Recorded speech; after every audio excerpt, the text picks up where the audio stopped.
So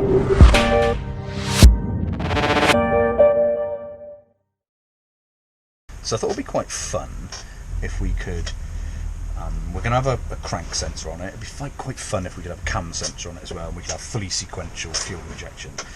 Now the distributor that's on there, we can't really use that as a positioning sensor because it's got 4 equal, it's like a magnetic center, so we won't get like a position from that. So what I thought we'd do is I'd have a little bash at getting hold of a Sierra EFI one running on Mk1.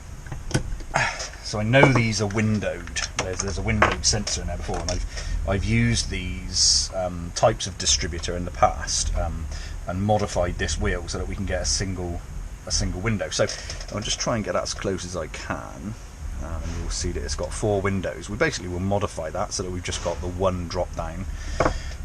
We can't remove the distributor off, obviously, because it drives the oil pump. So what I want to know is, will this run on 5 volts or does it need 12?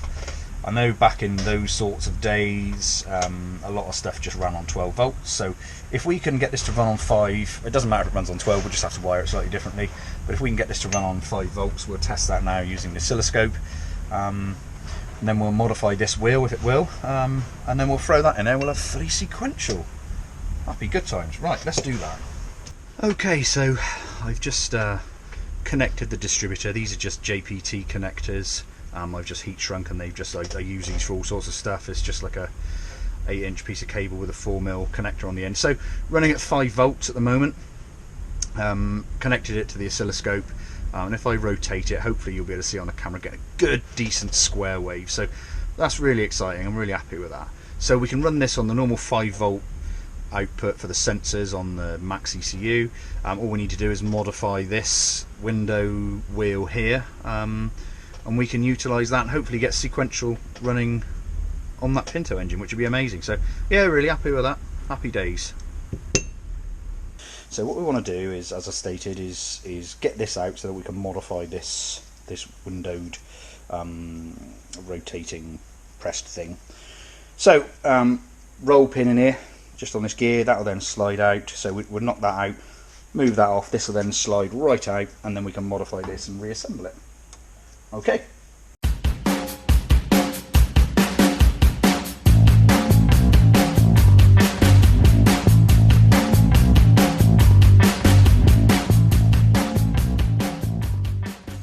Okay, so we've managed to get the drive gear off. I had to use a puller, as you probably saw. So now we can actually take the spindle right out of the distributor. We can see the hall sensor in there, which is what we're going to use.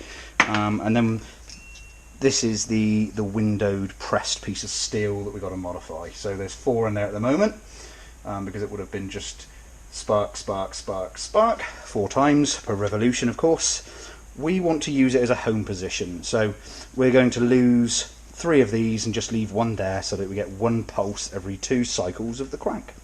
Let's do that.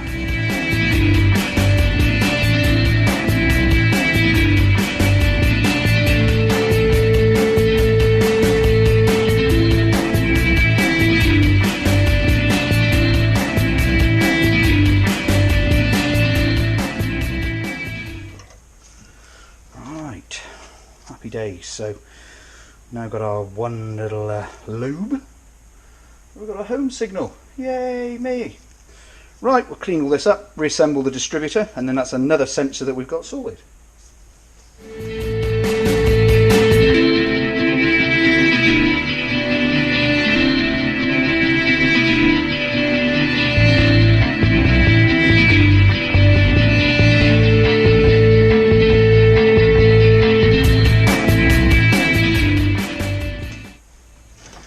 Okay, job is a good one. Really happy with that. We've got our one window, you can see it rotating around in there, hopefully. So yeah, that's ready to go back in. Nice little aluminium cap, stop any ingress, and it looks pretty.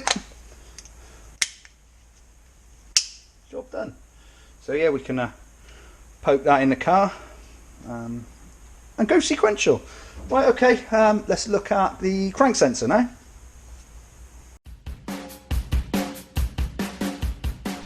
Okay, first thing to do is time the engine. You need to set the crank to the correct timing, along with the distributor pointing in the correct direction. Plenty of guides online how to do this. Once you've done that, we get to remove the bottom pulley. Okay, so my trigger kit came from Brands Hatch Performance. Great piece of kit. The first thing to do is bolt the actual sensor holder to the bracket. Once you've done this, you can sort of line up where it's going to mount onto the front of the block. So we undo these two bolts. There are two new bolts along with two different size spacers supplied with the kit. It's fairly obvious where they go. Essentially we just put these into those two bolts that we just removed. One of them needs the bigger spacer, one of them needs the smaller one.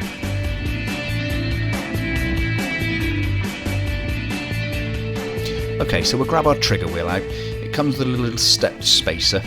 The larger step goes towards the crank, and then we put the trigger tooth on the other side. Let's bolt it all up together, but leave it loose so that it will just spin round.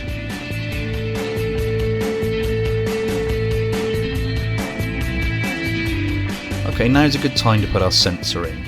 We want to put it into the bracket, but make sure it doesn't touch the wheel. I had to space mine back. One washer did it. I think it was about 0.6 of a millimetre, so it's not touching. Ideally, we'd like a gap underneath about 1 millimetre, but this will do for a moment.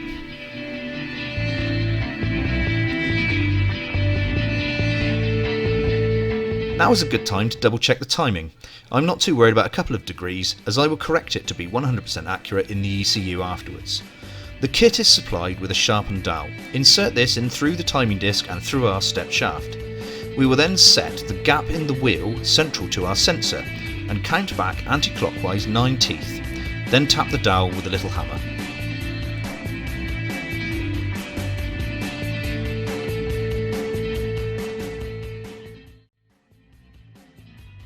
Right, so you've just seen me use the little centre punch that's provided. It's got a little sharp end, and we've just punched that little hole there. So the spacer is actually like a stepped shaft. Essentially, it holds that concentric in there, and then it sits concentrically in the bottom pulley. So what I'm going to do now is we're going to assemble this. We're going to line it up. What we want to do essentially is bore a hole into here so that this lines up perfectly every time. So what I'm going to do, you can just feel it catch my centre punch if you rotate it just there, but what I'm going to do is I'm going to put a long bolt through and just catch it and just attach it all together nice and tight with this bolt. I'm going to use the old spacer that came, the old washer off the front pulley, and bolt it all up tight together, and then we're just going to spot drill through there, and then yeah. Okay, so that is lined up perfectly now with my little centre punch. It's bolted together nice and tight, so we can just go ahead now and bore that hole through.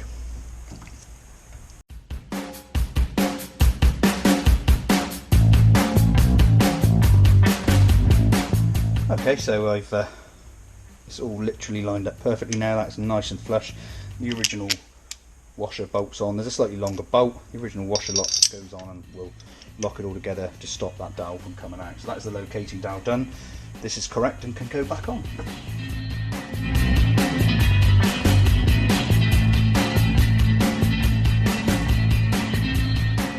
Now we've got our timing disc fitted, we can torque up the bolt and look at the crank sensor itself. It's a VR sensor, and you may remember I mentioned earlier on it's about a 1mm gap that is required. I used various different widths of washers between the bracket and the sensor itself until I had my desired 1mm gap. Feeler gauges can be used between the sensor and the timing disc to achieve this.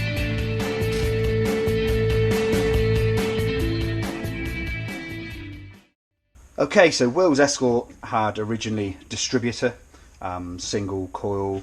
Obviously you had the upgraded electronic ignition system to go away from the points.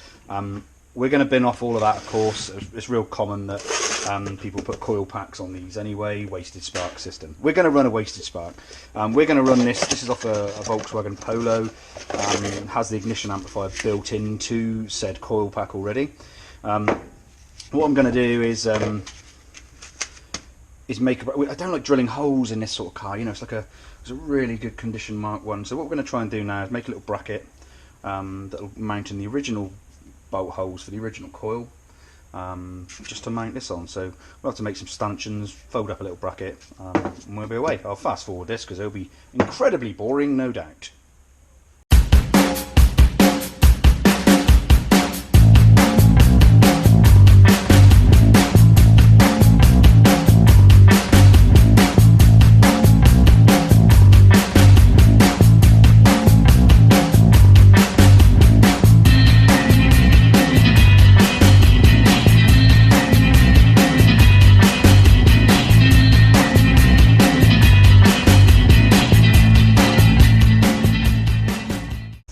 So nowadays, almost everything petrol car runs coil on plug. So we've got to wire our nice new coil pack with some nice high tensile leads. We're going to have to make them, obviously, because they don't make a set that fits a Volkswagen coil to our Pinto engine.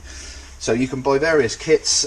This one came from Mr. Retro Leads sets off of eBay. Actually, I've bought plenty off him in the past, and it's been always top quality, and the guy's really helpful. So that's his card there, if you need anything. So making a lead's fairly easy. I won't bore you to death. I'll just make one end up quickly. So just trim the end back, fold that over. The coil pack uses these little special 8mm ends, 6mm ends I think. So crimp that over, you bosh that in there, make sure that's at the bottom, and there's a specific crimper for these. So you just literally pop that in there, fire it in, job's a good one.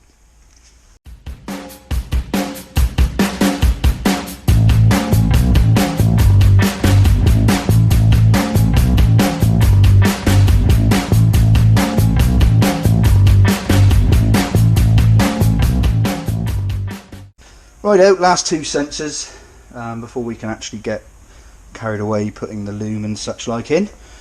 So air temperature sensor, again Bosch item NTK. I've just made myself a little bracket that goes on the horns. We'll screw that one in there. I've left that there in case Will wants to run a filter at some point. You can just put it in the back of that. And then the last one is just the throttle position sensor. Again, just a Jenvey part.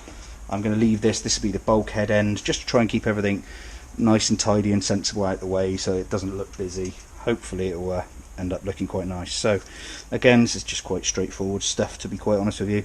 Just make sure that you put it on the wrong way round. It will go either way, and then you'll come to press the throttle pedal and nothing will happen. So just make sure, just press up and down a couple of times. Yeah, job's a good one really. Let's get this in here. Well, that pretty much concludes this episode, really.